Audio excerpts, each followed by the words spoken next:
Hi everyone, welcome back to Restoring the Chevy Sportvan. Morning. I know I just got the tires back on the front, Dad, so what else are we going to do today? Well, we're going to take it outside today and we're going to drain the coolant. We're going to try to capture most of it, and well, you just have to wait and see.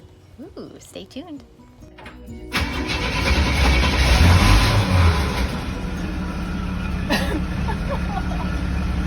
did it! Ready? Now, wait a minute, wait, let me get out of the way!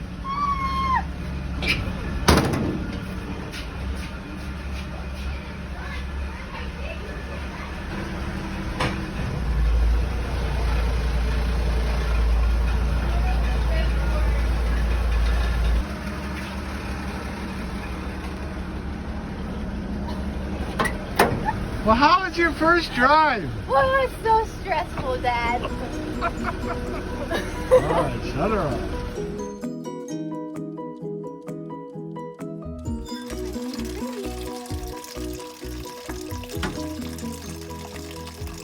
All right, Pa. All right, we're draining the antifreeze as we want to flush the cooling system and make sure everything in there is really good shape, because we knew the vehicle sit for quite a while. But in draining the antifreeze, and we're doing that right now, we're draining the radiator to start with. I can tell by looking at it, it's nice and clean, and it's also red in color, which means it's Dex Cool, which is a 5-year, I think 50 or 100,000 mile antifreeze that GM uses in all their new vehicles. And that's not what we're going to put back in here. What we're going to put back in here is the old straight ethylene glycol green stuff, because that's what would have been used at the time. Although there's probably nothing wrong with using this. But the cooling system is something that a lot of people overlook. Antifreeze is only good, in this case, for 5 years. So after 5 years, if you haven't drained and flushed your cooling system, you need to get her done. And I've got a story I'm gonna tell you about that a little bit later, but we're gonna continue draining this and dispose of this properly, because this stuff is sweet tasting and will kill animals. So we have to be very careful with what we do with what we're taking out of here. All right, Dad, what are we doing in here? Okay, we're gonna flush this cooling system on. So we have the hose with some fresh water. We've removed the plugs on the plug on the block of the engine, and we've drained all the water out of the block. We've drained all the water out of the radiator, but we know we got some more antifreeze and maybe some dirt in there, although everything looked really clean. So now what we're going to do is we've moved the hose going to the heater core, okay, and this is the hose going to the radiator. Right underneath this is the thermostat. So what we're going to do with this hose removed, we're going to take our freshwater hose that's hooked to the garden hose, and we're going to hook it on here, and we're going to open it up, and we're going to let water go through the block. It's actually going through backwards. Now I can see now that water's spraying out down below here from the block.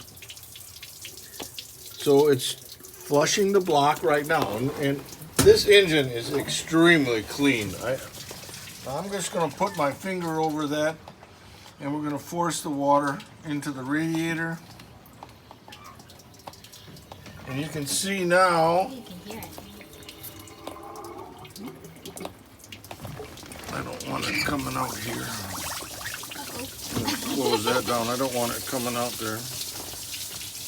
Now you can see that now this is going through the heater core backwards. Why is that yellow? That's the antifreeze. It's actually red. Now it's red. So I'm flushing. You can hear the water going through the heater core. But you see how crappy that looks? Yeah. On this vehicle, we're going to add a coolant recovery jar, and the coolant recovery jar, basically what it does, and of course all new vehicles have them. The older cars didn't have them.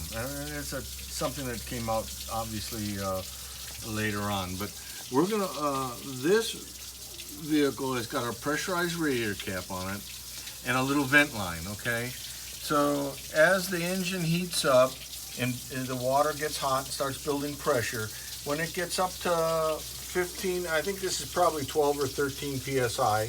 When it gets up that high, this cap will vent, and it will vent through this hose and dumps it overboard.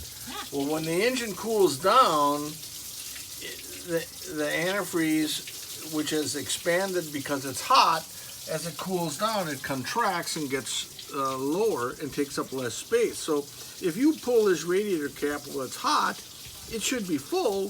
When it's cold, it should be down about 2 inches or so in here. The coolant recovery jar allows this to stay full all the time, and the level will go up and down from expansion in the coolant recovery jar. And that really does a couple things. One, it allows you to check how much fluid you got by looking in a jar rather than taking this cap off, which if it's hot could cause real problems. So, and it also allows us to keep the radiator absolutely full all the time, which enhances cooling. And that's what we're going to do. Force some more water through here. Ooh, nice and clean now. And see if it gets cleaner. See if it stays clean. So I think you can see the heater core was really dirty, and I can tell too, we've got a lot more water going through the heater core right now than we did before. So yeah. This is we've got our heater core all cleaned out now. Oh, that's great. We have this thing pretty well flushed and pretty clean. Now you can see the water coming out here. Should be nice and clean.